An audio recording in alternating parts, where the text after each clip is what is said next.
we're going to talk a little bit about one of the trends that we've seen on our travels, and we're here to talk about industry trends, is programmatic standards. I'm not saying this because I'm English, but the UK has been doing some really good work under the guidance of Tim and some others on programmatic standards. So quickly, Tim, do you just want to update us on what's been going on with programmatic standards in the UK, please? Sure. Is it okay if we run through a few slides? If you have some, that would be great, Tim.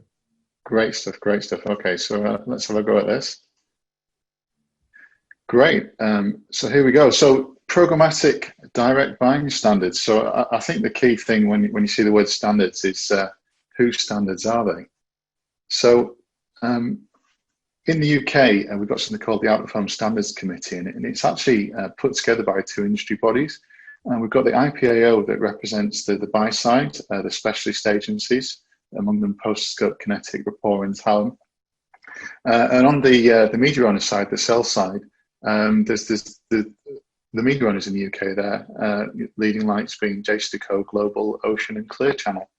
And a number of years ago, 5 or 6 years ago, they got together and created the Out-of-Home Standards Committee, headed up by Mungo from Global and representing Outsmart, and Gavin Lee representing the buy side from Postscope. And for many years, the data group's been working really hard, making great standards around our inventory and the way we sell things. And the technical group was really put together to make use of these great standards.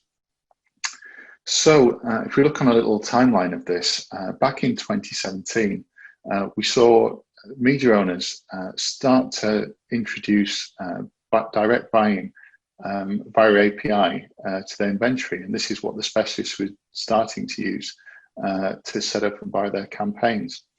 So in 2017, that media owners started doing this. There was a lot loosely based around something called Open Direct, which is an IAB technical standard, and basically everyone sort of implemented it in their own flavour. So by the time we get to 2018, people are saying, well, hang on a minute, it's getting quite hard to integrate with 4 or 5 different systems. Let's try and bring this together. So a committee was set up, and sometimes there's benefits and drawbacks from doing committee, but things tend to take a little bit more time. So towards the end of 2019, I was lucky enough to be invited on board and help everyone pull this common buying standard together. And in early 2020, the first publication of this standard was made. And it was great as well that it was endorsed by the IAB Tech Lab as a community extension.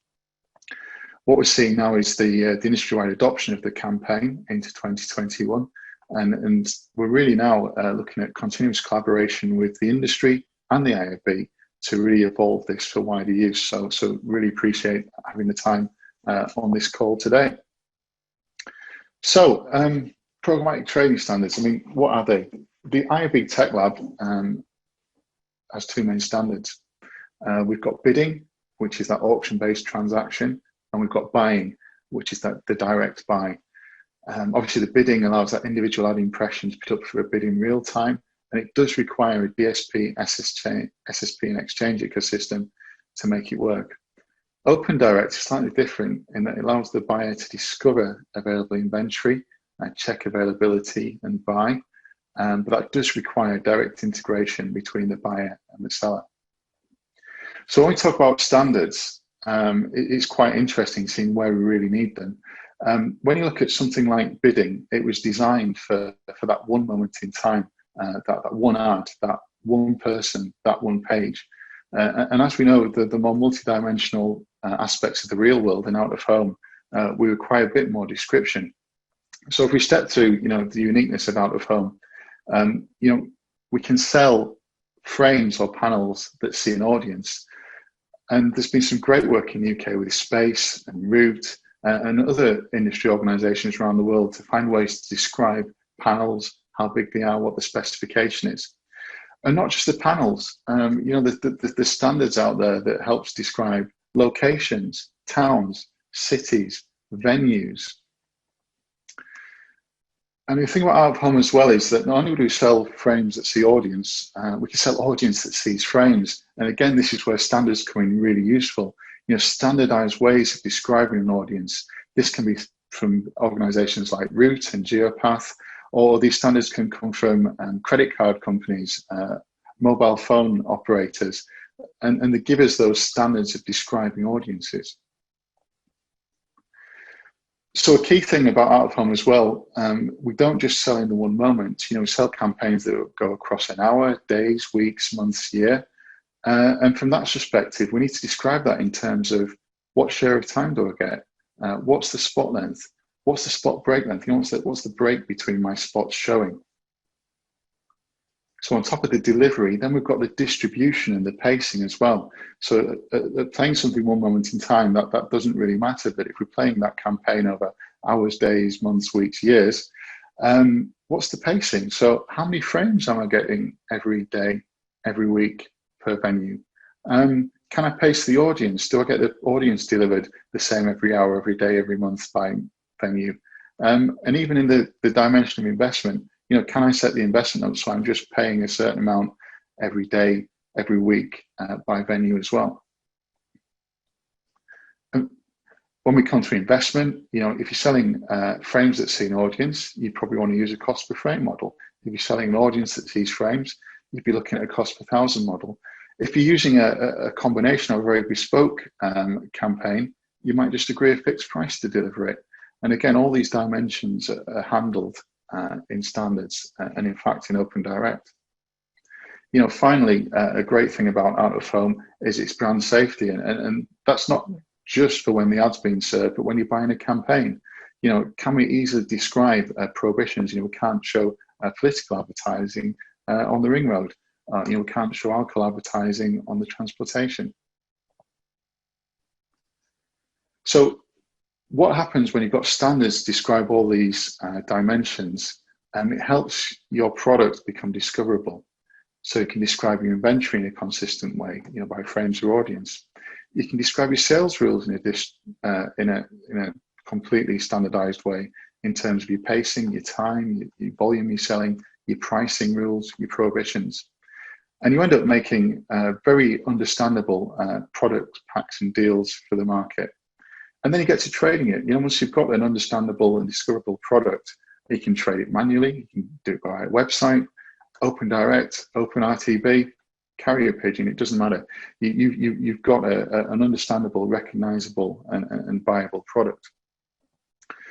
So what happens when you might be struggling to use standards? Well, you've got to rely on a bit of help then. So for example, if you're a media owner and you want to expose your inventory programmatically, without standards, you need the help of a supply side platform to help make sense of your inventory, help turn that into individual bids.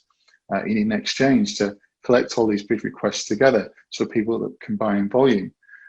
From the exchange, they need a DSP to make sense of those bids, and they need help from their relevant data platforms. And finally, you've got something that the agency can understand from their media plan and insertion order point of view. When you do have standards, something interesting happens. Suddenly, you can make your product discoverable. You can show availability. And so when the agency or brand direct is creating that insertion order, they can buy direct. They can see what you've got. They can understand what you've got, and they can buy it directly. So just in summary, both bidding and buying direct both got the place, and here's a bit of a summary in some of the differences. So as we saw with Open Direct, it enables through standardization people to discover the inventory, see what's available, buy it. In Open RTB, the final cost is set by the buy side. With Open Direct, it's completely controlled by the sell side, the media owner. When we get to the concept of fully automated transactions, in Open Direct, completely automated from start to finish, I can look at the inventory, decide what I want, I can buy it. With Open RTB, as we've seen, to set up a deal ID sometimes involves quite a lot of phone calls from the agency to the DSP, to the exchange, the SSP, the data company. It can be a little less automated. Obviously, Open RTB is all about biddable transactions, but both methods can support real-time transactions. In fact, at the moment in the UK, we've got Poster Scope with an ASDA campaign activating and buying via Open Direct within the same hour. Both systems enable the buying audiences that see frames. And finally, obviously with Open Direct, we make the use of all those standards for distribution, targeting, collections of frames unit. So you can buy the frames that see audience. So I really appreciate your time and attention.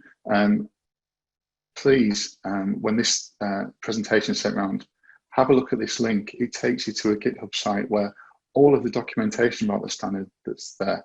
And it's not just the documentation. There's worked examples, there's schemas, there's the practical applications. And really this is the benefit of it not just being a standard, it's a living, working document. Basically, every Thursday, we've got the coding club and the technical doers from the media owners, the technical doers from the agencies and their supporting technical partners. We all get together and we talk about how we're implementing this. What are the grey areas? We get into the nitty gritty. You know, we've come up with standard reporting standards for doing the performance reporting. We've worked on things like common times. We've worked webhooks. Basically, please have a look. Send your technical guys to have a look at this link. Please take advantage of what some of the best brains of the business are coming up with, and just be part of the future, making programmatic out of home discoverable, available, better, faster, and cleaner. And that's thank you for your attention.